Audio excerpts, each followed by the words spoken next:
సంగారెడ్డి జిల్లా అమీన్పూర్ జీహెచ్ఎంసీ పరిధిలోని బీరంగూడ గుట్టపై వెలిసిన శ్రీ బ్రహ్మరాంబ మల్లికార్జున స్వామి దేవాలయంలో ఆంగ్ల నూతన సంవత్సరం సందర్భంగా భక్తులు పెద్ద సంఖ్యలో తరలివచ్చారు. ఉదయం నుంచి ఆలయం భక్తులతో కిటకిటలాడింది. ఈ సందర్భంగా ఆలయ కమిటీ చైర్మన్ సుధాకర్ యాదవ్ మాట్లాడుతూ భక్తులకు ఎలాంటి ఇబ్బందులు కలగకుండా ముందుగానే అన్ని ఏర్పాట్లు చేసినట్టు తెలిపారు. భక్తుల రద్దీ అధికంగా ఉండడంతో ఈ రోజు ఆలయంలో జరిగే అభిషేకాలను తాత్కాలికంగా రద్దు చేసినట్లు వెల్లడించారు. అలాగే నియోజకవర్గ ప్రజలకు, జిల్లా ప్రజలకు ఆలయ తరపున ఆంగ్ల నూతన సంవత్సర శుభాకాంక్షలు తెలియజేశారు. ఈ కొత్త సంవత్సరంలో బ్రహ్మరాంబ మల్లికార్జున స్వామి ఆశీస్సులు భక్తులందరిపై ఎల్లవేళ్లా ఉండాలని ఆకాంక్షించారు. ఈ కార్యక్రమంలో ఆలయ కమిటీ సభ్యులు, దేవాదాయ ధర్మాదాయ శాఖ అధికారులు, సిబ్బంది తదితరులు పాల్గొన్నారు.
హ్యాపీ న్యూ ఇయర్, కొత్త సంవత్సరం శుభాకాంక్షలు.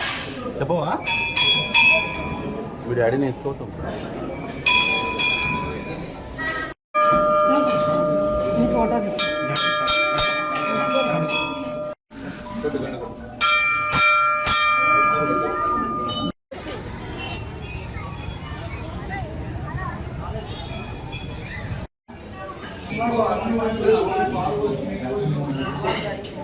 బ్రహ్మరాంబిక మల్లికార్జున స్వామి దేవస్థానం బీరంగూడ గుట్ట మరి యొక్క ఆంగ్లేయ నూతన సంవత్సర శుభాకాంక్షలు మా పటాన్చెరు నియోజకవర్గ ప్రజలకు, భక్తులకు మరియు జిల్లా వ్యాప్తంగా ఉన్న వారందరికీ మరి యొక్క నూతన శుభాకాంక్షలు తెలియజేస్తూ మరి బ్రహ్మరాంబిక మల్లికార్జున స్వామి దేవస్థానానికి మరి భక్తులు పొద్దున్న నుంచి, ఉదయం నుంచి